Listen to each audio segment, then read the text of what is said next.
Okay, well, welcome to DEF CON. Hopefully you all are having a good time. My name is Priest, and I'm the mean man at DEF CON. So if you haven't heard of me. What I want to talk a little bit about what we're doing here today. Back at DEF CON 9, and yes, I am that old. I've been here since DEF CON 4. We had someone from the CIA come out. And, you know, they got a hold of MK Ultra or something and volunteered to actually get up on stage. Yeah, if you either got that, thank you. Everybody else was like, what? To actually get up on stage and answer any question you wanted to ask of them. The understanding is that there will be some questions that you will ask that they cannot answer. And as I said in the program, we promise no extreme renditions or mind control unless you really deserve it. So if you see me reaching for my microphone, don't run. You'll just get caught tired. I've put together a panel of people who are kind of off the beaten path. You're seeing some retreads. You're seeing some faces you may have seen before because they also do serve a joint purpose. You're also seeing some faces you probably never have seen before. We are a very heavily military-weighted panel. The reason for that is because our military, one of their missions that they're realizing is what we do is very important. So, we're not spotting the feds, sir. Don't give it away. We're very lucky to have them. I ask that you can ask anything you want, just be prepared for the answer. So keep that in mind. And we reserve the right to make fun of you. And you can try to make fun of us. So with that, I'd like to get started and have everybody introduce themselves on the panel, starting with this gentleman right here, whom you should know. Hi, my name is G-Mark Hardy. I've been here since DEF CON 4. He's one of our pet feds. We have our own little petting zoo here. 30 years U.S. Navy, retired 2 years ago, private company, National Security Corporation. No, hold on. Where did you work? Department of Defense. Okay. Sometimes you have to beat it out of them. All right, full disclosure here. My career was not in the intelligence world. It's interesting because I'm wearing an NSA shirt and NSA lanyard, but things are not what they appear to be. It's always kind of embarrassing because everybody says, oh yeah, you worked at the agency, you were the Fed, Earlier this year, out at a conference on the East Coast, I took a group of people up to NSA to the Crypto Museum for a tour, and Hal McConnell was there. And Hal's about 80 years old, and he's been around forever, and he turns around, looks around and says, G-Mark, how you doing? And everybody's convinced he really does work here. The point is that it's all in the right direction, that we all work together as a team. You believe that? He doesn't. But that's my story, and I'm sticking to it. Any more? You got to ask me a question. All right, I'm John Idonisi. I have not been here since DEF CON 4. I think I don't know, maybe. I don't know if you were born yet. Yeah, something like that. I spent about 9 years in the military, specifically in the Navy. I was a Navy SEAL, and yes, we do other things other than shoot guns. We have a lot of computer-affiliated operations. He's the guy who read the comic books to the other SEALs. I didn't hear what you said. You read the comic books to the other. Oh, yeah. But he still had to move his lips when he's reading, so it's a little right. slow. No, it's an honor to be here, and Priest, I appreciate the opportunity. As Jim Christie actually pulled me as a sophomore in college out of one of the classes and said you really should get involved in a lot of the stuff going on. And I found as I was deployed all over the world that more and more a mindset is needed to defeat adversaries, and that mindset is what this conference represents. I do believe, and I started a company around it, that your world is a white canvas. You can paint whatever you want. The question is, how much time do you want to put into it? So if you want to spend your time doing the puzzle out there on the hardware board to try to figure out what that means, you can probably solve it. If you want to spend your time in near-field communications, you can probably do it. If you want to become a Navy SEAL, you can probably do it. So we're in an unbelievable time where we have digital ubiquity. And as we continue to approach that paradigm, knowledge is in abundance, although time is not. So the choice is yours in being able to find what you'd like to go down the path, but understand you define your own limitations. And you're going to get a lot of questions about that video game. What is it, SOCOM and Call of Duty? So be prepared. In Active Valor. Yeah, and Active Valor, yeah. Hey, good afternoon. My name is Lieutenant Colonel Mark Coffin. I'm a U.S. Army active duty officer with 25 years of experience. I'm currently stationed at U.S. Strategic Command in Omaha, Nebraska. Normally that's associated with nuclear, but also we have the lead for cyber, not Cyber Command. We're the higher command, above Cyber Command. All right, I'm the Cyber Branch Chief in the J3. The J3 is in charge of all operations. Prior to STRATCOM, I was at European Command in Stuttgart, Germany, where I was also the Cyber Branch Chief there as well. I'm an offensive guy, not a defensive guy. He's actually a really nice guy. Don't believe him. He's not offensive at all. If you have questions in regards to policy, strategy, doctrine, planning, and execution of cyberspace operations, feel free to ask those questions. Also, I had the best job in the Army prior to that. I was one of the Army Red Team leads where I was allowed to break and enter legally around the world, which we were successful in doing every single solitary time we went out, which gives you some indications of the status of our networks that we would find, both physically and electronically. I'm sorry, sir. I gotta get this out of the way. Where are the nuclear vessels in Alameda? Thanks, Priest. So, part of the intent of this panel here is to help build a community of interest. And as part of that building a community of interest, I also serve as the managing director of a forum on LinkedIn called the Cybersecurity Forum Initiative, about 15,000 people, both national and international. It's a discussion forum of all things cyber. So if anyone's interested in continuing the dialogue, we can also dialogue there, and we'll all be available after this is over for the question and answer sessions across the hall, and I'm also working behind the registration counter. So if you see me tomorrow and you have something you don't want to ask today or over there, just stop me, and we'll be glad to chat. Thanks. Feds are people too. All these guys are very approachable. Hi, my name is Mike Fox. Currently in Army DAC, working for the G2 and INSCOM. I assumed that position about 4 years ago. I spent 36 years in the Army, in Intel and Special Forces. After my retirement, became a civilian. For the last 8 years, I've been building Army cyber capacity, working with INSCOM. And what we've created is a brigade. Part of that brigade is made up of 400 civilians. And so we're looking for people just like you to fit in. That brigade does both things. It does offensive and defensive things. So I have a recruiting team here with me, and they've been walking around. And during the Q&A, if you'd like to discuss what we do and how we're looking for talent, you can talk with myself and that same team next door. Two things. I speak Fed and I speak English. So if they say something gobble gobble gobble G2, blah, blah, blah, and you have a question, raise it. I'll be happy to translate for you. And we are serious with the government is hiring. And I went back into government service after 9/11, and it is a very rewarding career with some very, very cool toys. I have a $500,000 a year budget just for myself for toys that we put together. It doesn't pay as much, but like I said, you get the really, really cool toys. And in his case, you get to kill people. My name's Jim Lent. I only had 21 years in the Army, but I started out in 1975, and I got to go to some other places in the government. I'm currently the G2 for CCOM, and it's a civilian billet that's been civilianized to the GG 13 or 15 billet. And it's a very unusual that positions are civilianized. So those of you who didn't want to go active duty and run PT and run long miles, there is really hope. There is civilian jobs. Right now, he's got the money to hire, and it's a lot of fun. And it's a lot better on your body too in the long run. I started out in the Marine Infantry, then went into Army or Marine Corps counterintelligence, then Army counterintelligence. Retired as a Army special agent in counterintelligence, and then ended up working overseas, civil service in Korea. Got a job with DHS Intel for a couple of years as they were standing up, and I was the lead cyber intel analyst. Moved from there to Department of Energy, worked security of the national labs, 10 national labs, $81 million budget.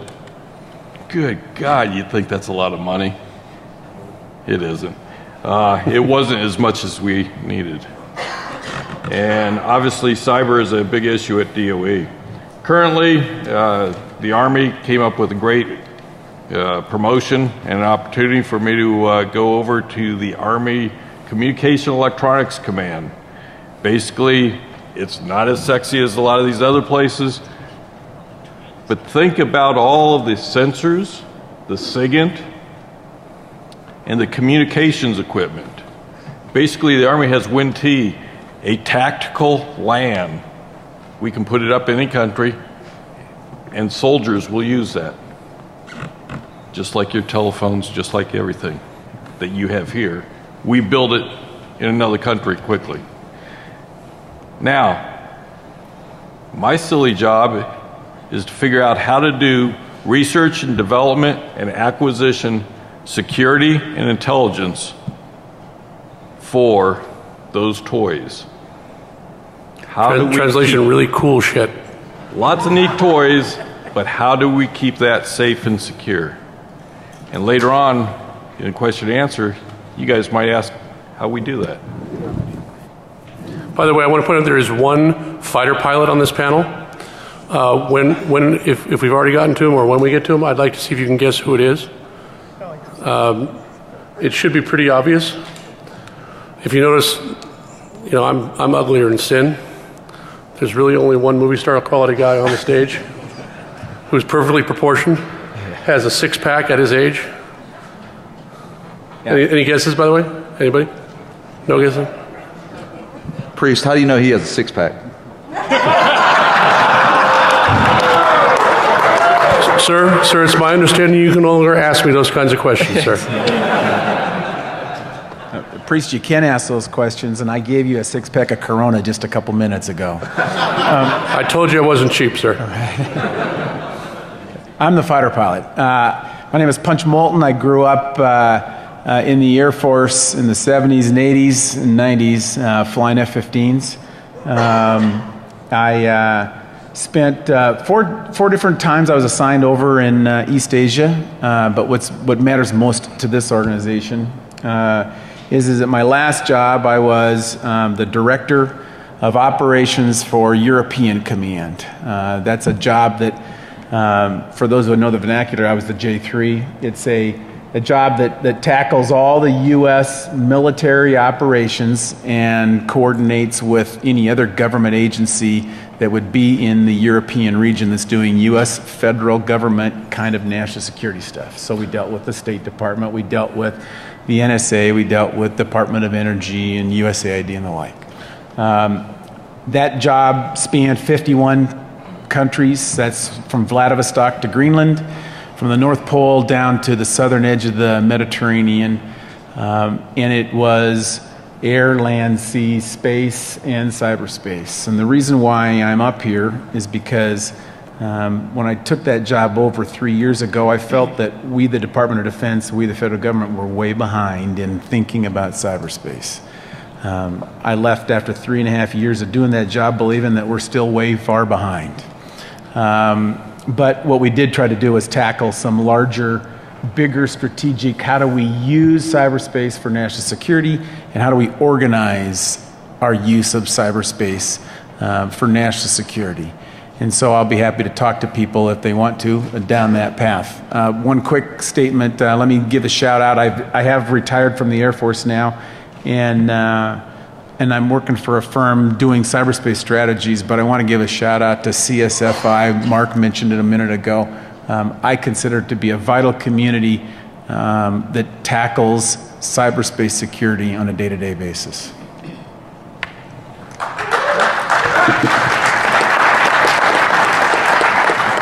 You now get to hear from the very scary person.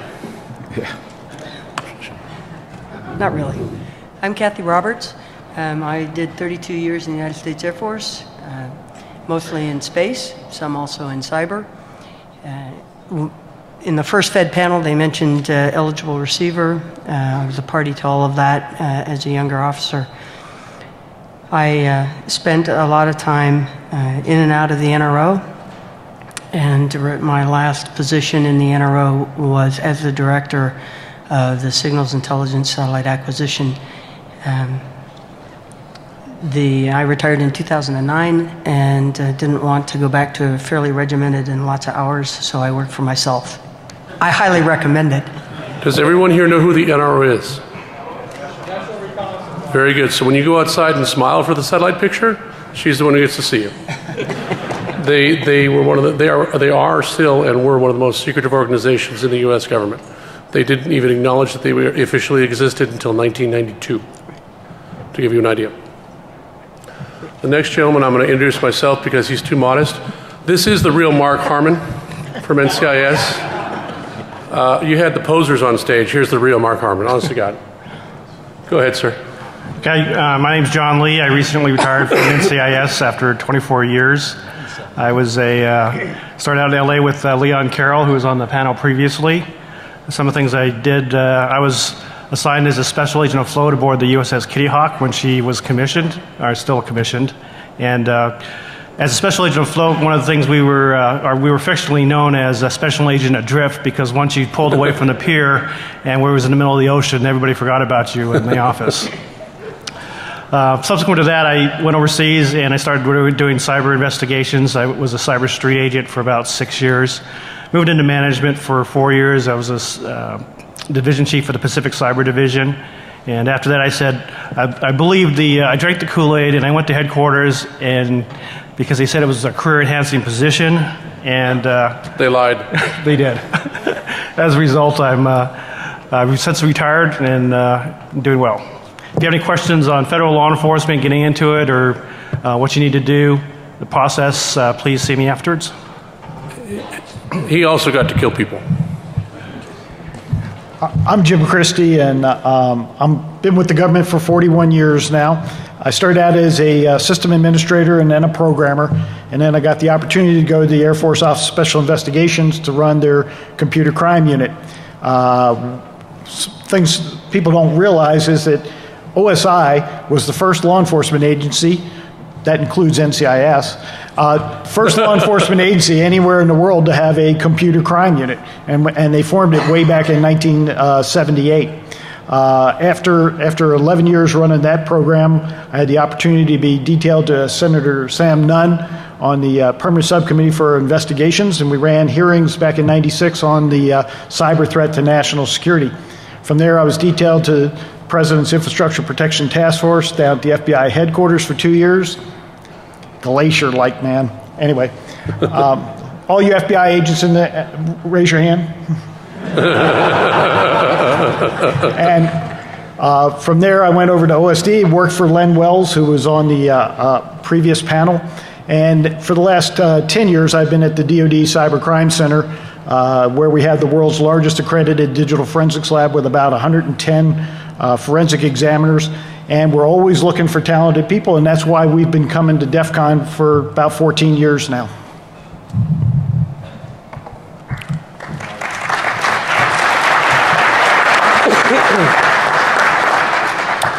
Well, let's go ahead and open the floor to questions. If you could please, okay, we're just going to rush the podium here. We'll start with you three, and after they're done, if you raise your hand, I'll call on you. If you please come up to the mic, or if you have a pair of lungs strong enough to enunciate to the back row, please stand up and shout out your question. Okay, this question was originally intended for the previous panel. Since they didn't get it, you're getting it. I'm going to change it slightly. Originally, I was going to talk about FISMA, FIPS standards, and all the HSPD stuff. But basically, it's about the difference between compliance and security. Let's say, somewhat disappointed. In the federal sector, are you all getting this? On the civilian side, there is this process that we go through for security that ends up with a lot of paper artifacts and very little security. FISMA 2.0 failed in the Congress, and there's been a couple things since that really were misguided. But now we have a few thought leaders like at State Department where it's about continuous monitoring. What I'm looking for here is some hope that we're going to go in a direction that is not purely defensive, not purely compliance driven, but has something to do with actually reaching out and touching the bad guys when they come in to attack our systems. You know, unicorns exist, sir. They really do. Unicorns do exist. Does that give you hope? There's a lot of unicorns in this room that could do what I'm talking about. Does that give you hope? So I think we have the ability to do it, but it's not legal and it's not policy. So I'm wondering, is there any possibility that we're going to change, do a paradigm shift here, and become not offensive, but a little less passive in our defense? Actually, if you look at the bottom of every email I send out, my tagline is threat-based security. And you talk about compliance for the sake of compliance, and I think there's a lot of people in the government who are against that. You know, rigidly following regulations, a lot of us have grown up with security Nazis who only read the regulation and my gosh, we got to do it that way. Well, as we grow up as leaders, we get an opportunity to decide right and wrong and accepting risk. We learn to accept risk for the commander, but you have to learn to accept risks for the commander based on intelligence and what the threat is. I will not build a 10-foot fence when I know I'm being attacked by 2-foot midgets. But I'm an idiot if I build a 10-foot fence. Midgets, yeah. Or if I build a 2-foot fence and I'm attacked by 10-foot people. So I have to know what the threat is. And that is where the intelligence people come in. We have to know what the threat is, advise the commander, and let them make decisions based on that. That's the problem with that is you never know when the 2-foot midgets are going to come with a 12-foot ladder. And that threat environment keeps shifting, and if we're only reacting, we're never really defending. That's what intelligence is all about, doing smart-ass disgruntled whistleblower. Doing requirements. And we'll burn your ladders. All right, I'm going to take a stab at this one. Now, before I do it, I must just tell you now that the views that I express here on the panel are not those of the DoD, the United States Army, or U.S. Strategic Command. They are my own personal views based upon 25 years of experience in doing this for quite some time. We'll be taken out of context. Yes, I know. So never drinking a glass of water while he talks. Yeah. So the question, the very long question, was in regards to whether or not we were doing anything other than defense. Here's the answer. Yes.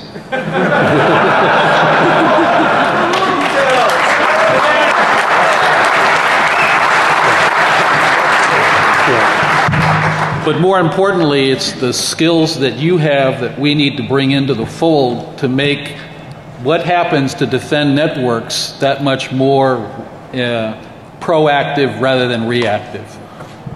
And just to add on top of that, think about what's happening in our corporate world now in regards to the attacks they undergo and the theft of intellectual property. You see what they have done on their own as a corporate entity to help disrupt those attacks. They've not just been purely defensive. Also, they've not just taken place within the cyberspace domain. They used all assets of power available to them in order to help execute an action to stop the pain. Don't you think your government's able to do the same thing? But you don't. But by the way, you're not going to see it all the time. It's not going to be done for everything all the time. And it's going to be done for the most critical things of all. That's a fact and reality. Capacity, capability. Smart people, some of you, most of you, are in the room now. You have the ability to do things that we need done in defense of the nation. All right? The question becomes whether or not you seek to step up and serve. Not necessarily as in a military uniform like I wear, or a U.S. government civilian, but willing to serve in some shape, form, or fashion. Thanks. By the way, I'd like to add, you only hear about when the government screws up. You don't hear about when we have a win. And there's a reason for that. Go ahead, ma'am.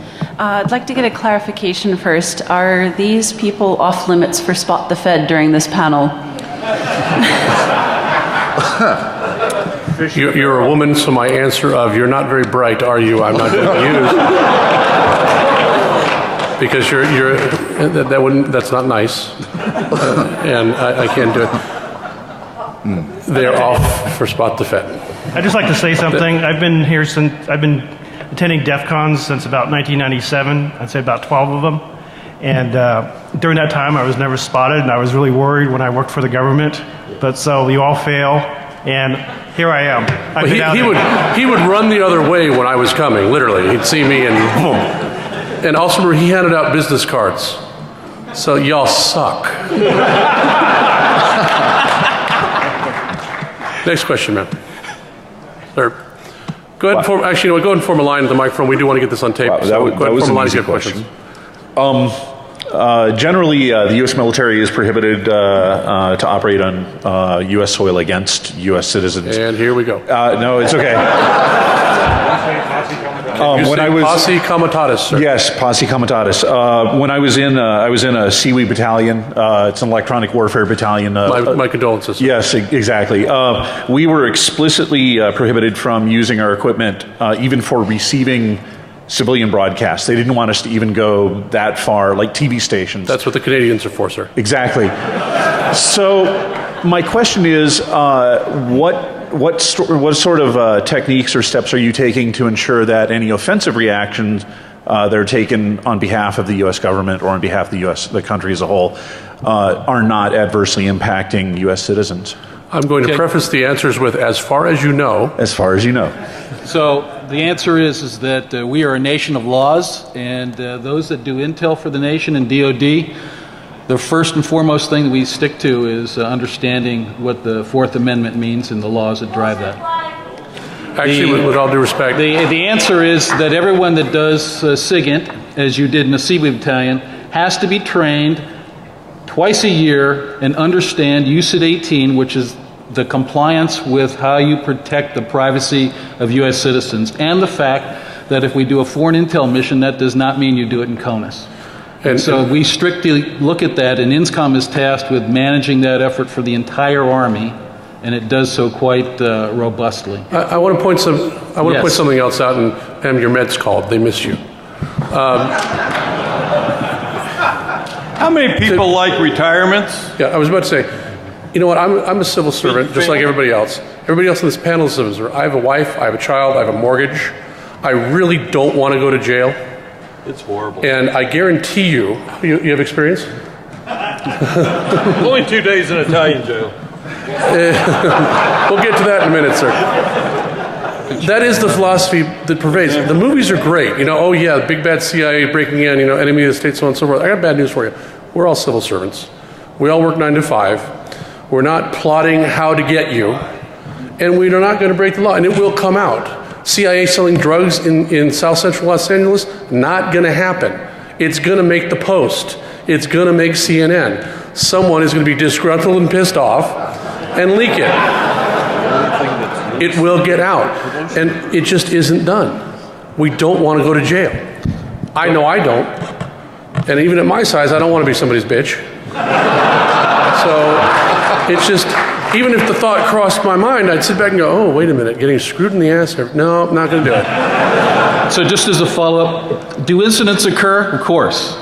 I mean, we're people. Things happen. Every incident, though, is reported, and it's investigated, and that report goes all the way up. Some of them result in action against individuals, but most of the time it comes back to training. Priest, let me make 2 comments to this. First of all, a lot of people are focused on U.S. citizens. The law is actually much broader than U.S. citizens. It talks about U.S. persons, and that's a very different definition. So you should go to the legal document and look at U.S. code as to who all is included in that, because it's a lot broader than U.S. citizens. The other thing, in support of what was just said, before people jump to the idea of conspiracies are hard. Never assume conspiracy when ignorance or stupidity will do. Amen.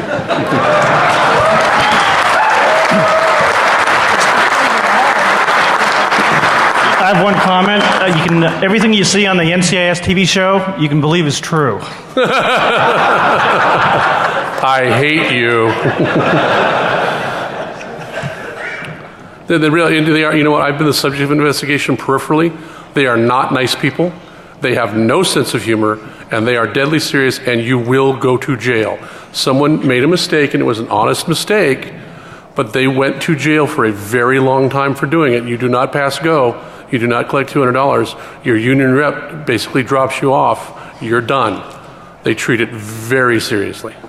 So, My question is for the entire panel. In 1989 and 1993, the Department of Defense and other government agencies engaged in two very high-profile searches for high-value targets, individuals that were bad guys.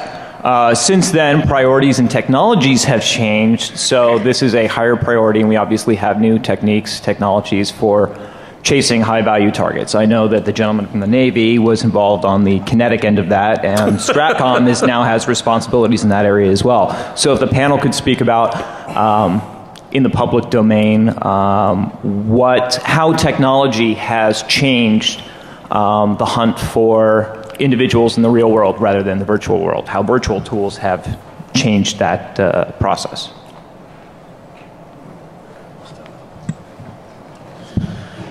I'll start off. What I think you're asking is sort of where we operate, and we see that there's a nexus between the virtual world and the physical world, and they very frequently we try to arrange that they come together. So, for instance, technology has changed. Our job in digital manhunting requires understanding the digital terrain, people's digital exhaust. Everybody has a presence online, or maybe 3 or 4, etc. Sifting through that, understanding what that means, understanding a person's digital terrain enables you to begin hunting them online. However, through that continuum, it must, and in our cases will, result in some sort of physical engagement. Maybe I run into you at a bar because you've been an online friend of mine, and all we're doing is having a drink, but I'm pulling all your phone information into my pocket. It's still a physical example that has a virtual nexus to it. So from our standpoint, and what I still am involved in doing, is building a full spectrum holistic capability that combines utilizing the virtual world technology with physical reality for an end state. Anybody else? So I would tell you that based on how we do support for Iraq and Afghanistan, it's really a multidisciplined effort where you have to have HUMINT and SIGINT and OSINT, all those ints come together and help build what is a profile of what your target set is, so that then you can take the right actions to key the right intel mechanism to enable the actions that need to be taken against the HVT that you're looking for. High value target. I'm not an Intel guy, but I will tell you that as a user of Intel, I've continued to watch it. This is not only happening in the government, but it's happening in the private sector as well. And I could very specifically spot a company over in Europe whose mission it is actually to support government agencies, generally law enforcement kinds of things, but to tackle searching for bad guys in the virtual world to create a physical arrest. The best examples that they continue to use routinely as they describe their capabilities go down the path of some child porn guy that bounces through cell phones rapidly like a drug lord and goes through that whole sequence, but they have multiple techniques. And this is a company, not a government, that's doing it. Now they only provide their services today in the open, to the best of my knowledge, to law enforcement agencies with the appropriate judicial writs, etc. But that doesn't make any difference as far as I'm concerned, because the techniques and the processes exist completely outside of the government. Anyone else? Yes, the domino story. Yes, thank you. You know, that answer was kind of like eating sushi. You're full right afterwards. Then about an hour later, you're like, man, I'm hungry. So there's a lot of words in there, but not a lot of information. I'm sorry, that's just the way it's going to be. But yes, there's some really cool shit. Watch the Discovery Channel, actually, or come to the talk on the drones. We're having a talk, I think, later on today on drones. Oh, it was yesterday. I'm sorry, it was yesterday. We got to talk on temporal displacement this afternoon, so go back. That's right. Yes, sir. Hi, thanks for coming before us. And a few months ago, I left a top 5 financial institution. And because of our inordinate market share, we had much more communication with government officials and military forces than most other companies, yet it still felt like a one-way street. What are some ways that you can give us in the private sector meaningful information that we can act on and defend our critical infrastructure? Because right now, it's only one way, and it's not beneficial to us.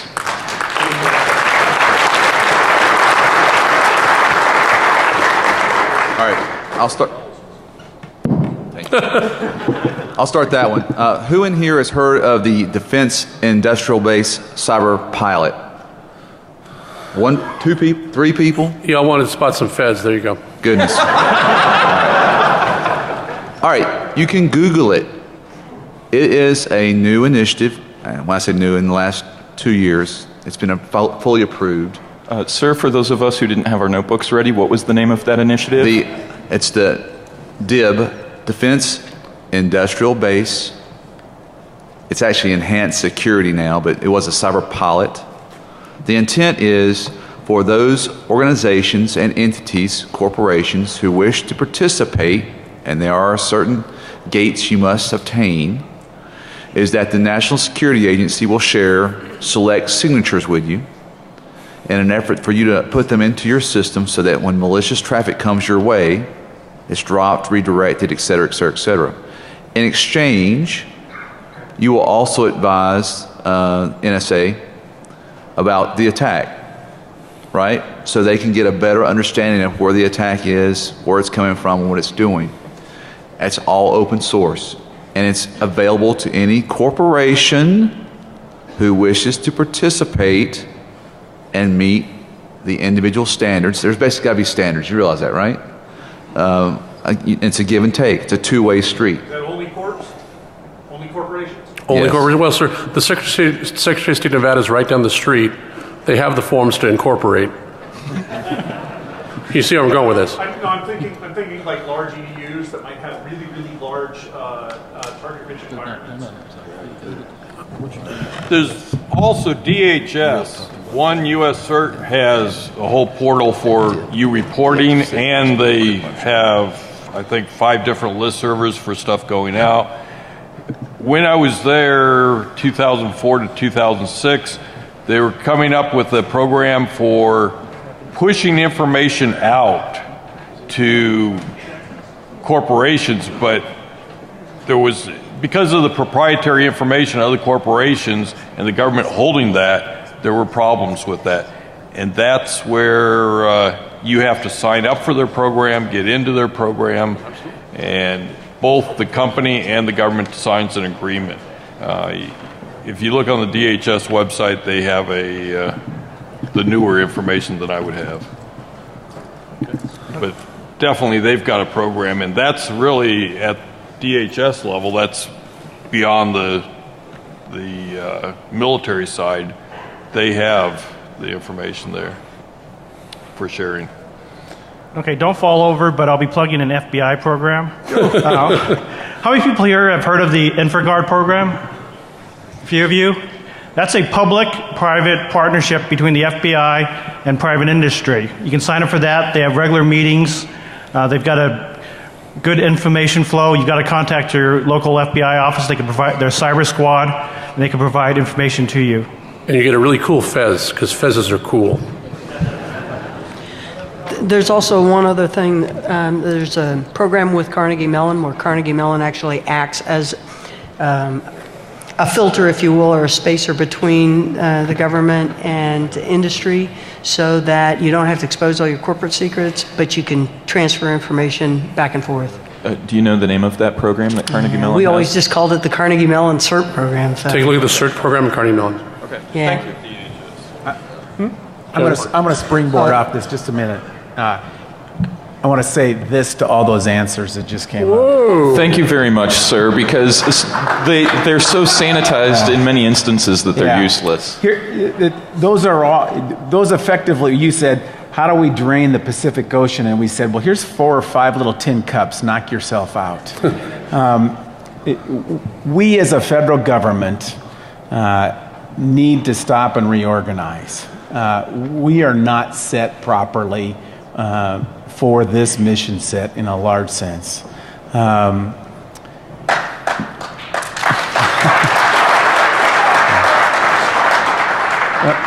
I will tell you, I'll give you the anecdote. Nobody on the planet said that the Department of Defense should be prepared to shoot down airliners on the 10th of September 2001. And everybody on the 12th of September thought that that should have been done. We're going to go through this same metamorphosis in cyberspace, unfortunately. My belief is that you don't want DOD in charge of securing our cyber lives as a nation. Most people would say DHS is the right place for that. It might be organizationally, but it's not the right organization. They can't do it.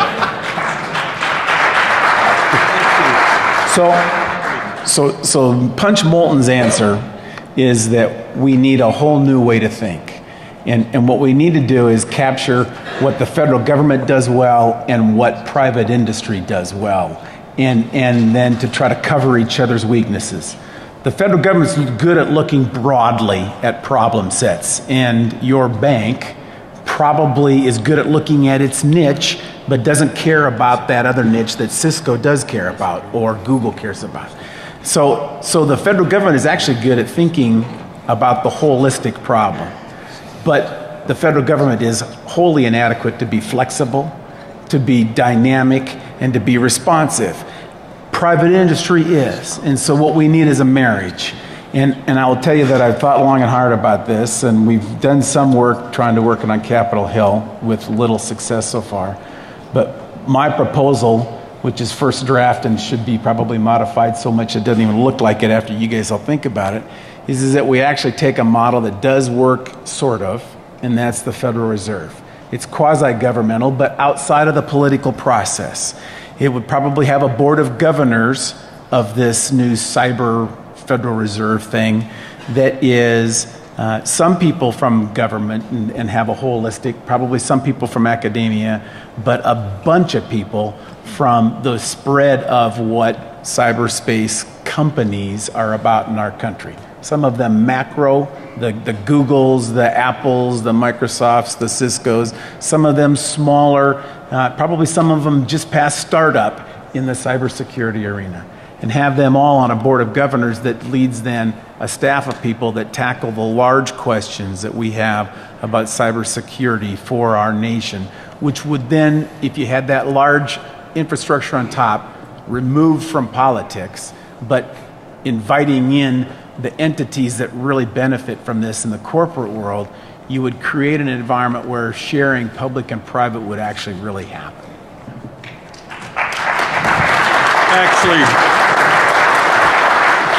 Actually, I'd like to say you set that up because it's a great segue for one of the things.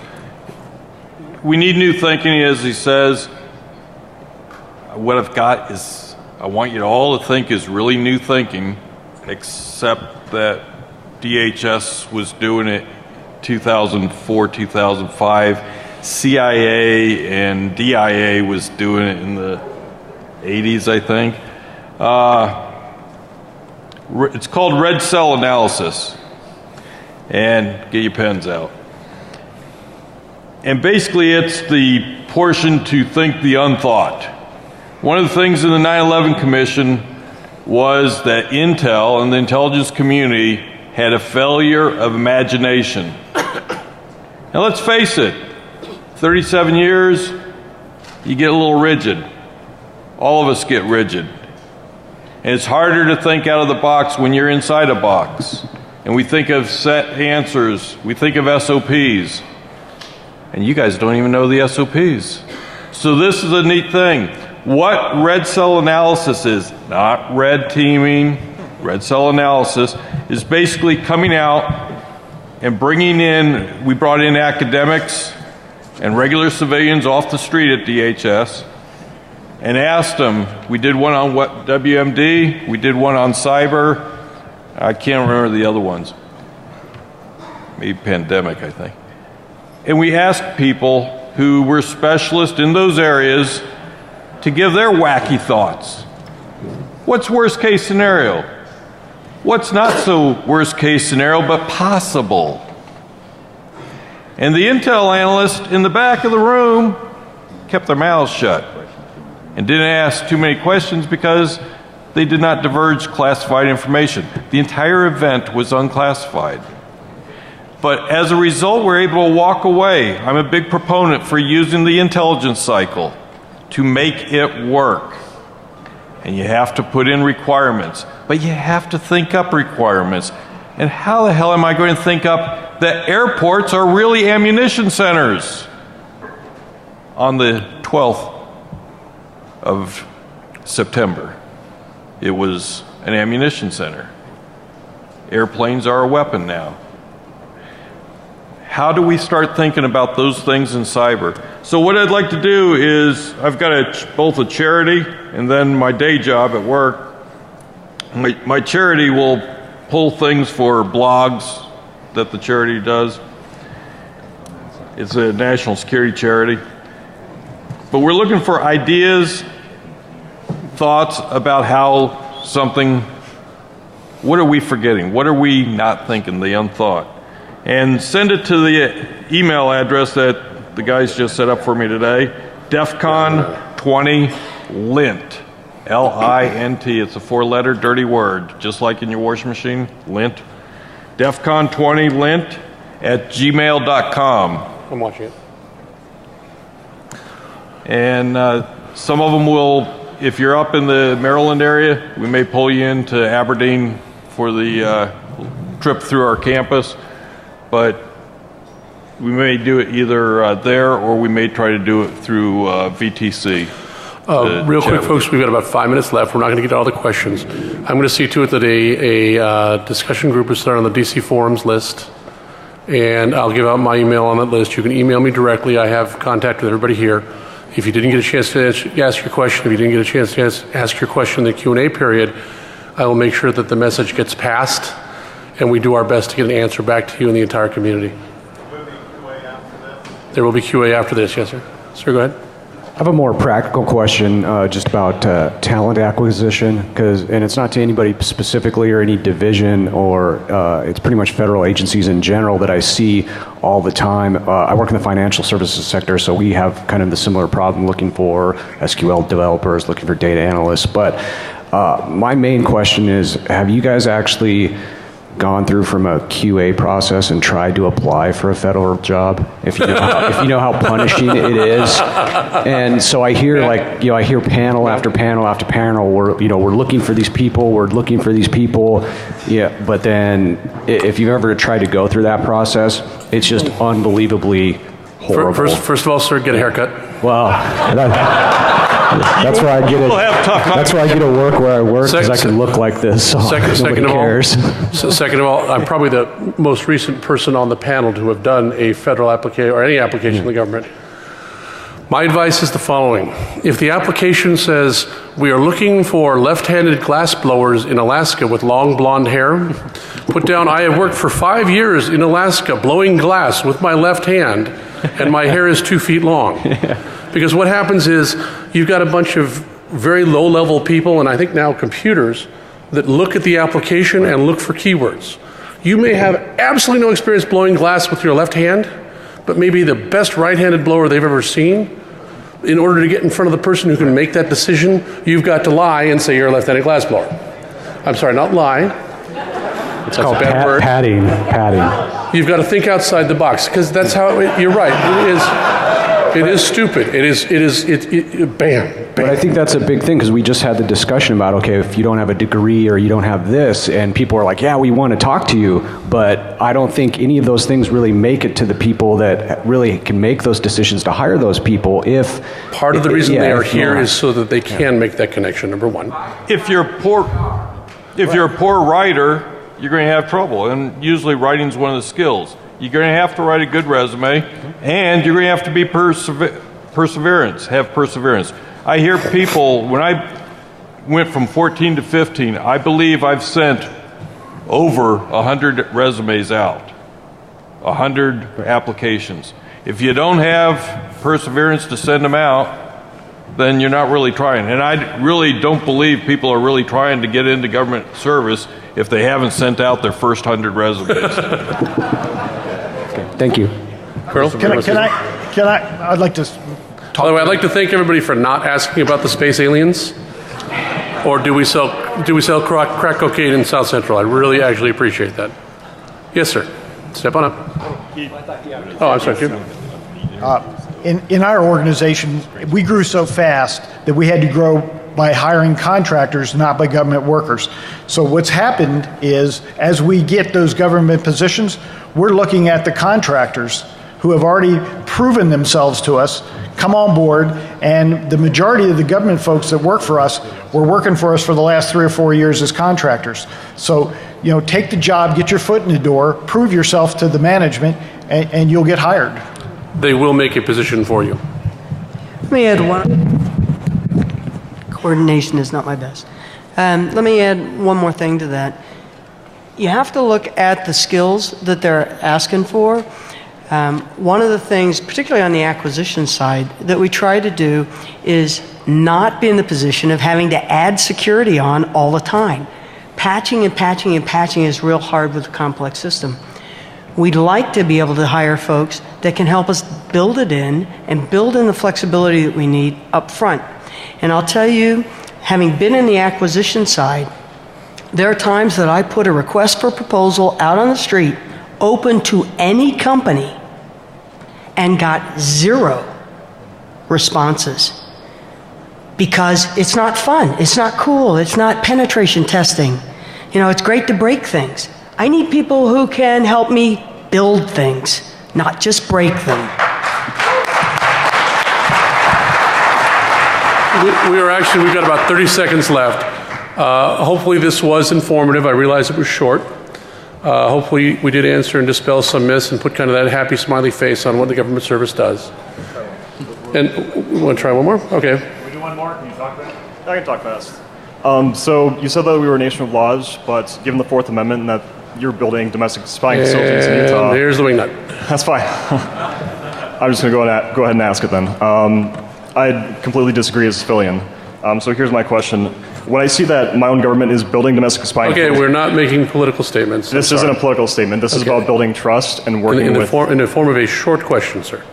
Okay, so given torture and we're prosecuting whistleblowers, you needed that trust in this community to actually go forward and push forward. So my question is, how would you change how things are currently run to facilitate trust and cooperation? That's actually a good question. Thank you. I'm happy to please. We needed some comedy. I couldn't hear the guy's question. looks like the second. I've been having a hard time hearing your question. You said, how do we change the culture of trust? No, how do you change how things are currently run to build trust and cooperation? You got an election coming up in November, right? Yes. Seriously, you got accountability that's built into our democracy. And if you think you've got a runaway system in terms of our federal government or any agency or any entity that's not responsive to the requirements either by law or by in terms of some moral standard that you have, you need to go ahead and take an action. One vote is not necessarily going to tip it, but you can get active and you can get involved. That's why we have groups of people, that's why we have things like the EFF and the like, that stand for a position and use the court system and use our existing infrastructure to make change happen. And you've got to be willing to lean forward and make change happen, because if you just sit back and complain, nothing's going to happen. Reagan said it best, trust but verify. Ladies and gentlemen, we'll be in track 2 Q&A area. I'm actually politically active in changing things, so I'm not doing nothing. Let's do the Q&A. We'll keep going. Because we got to clear up for the next. Round of applause we could for the panel. Thank them for coming.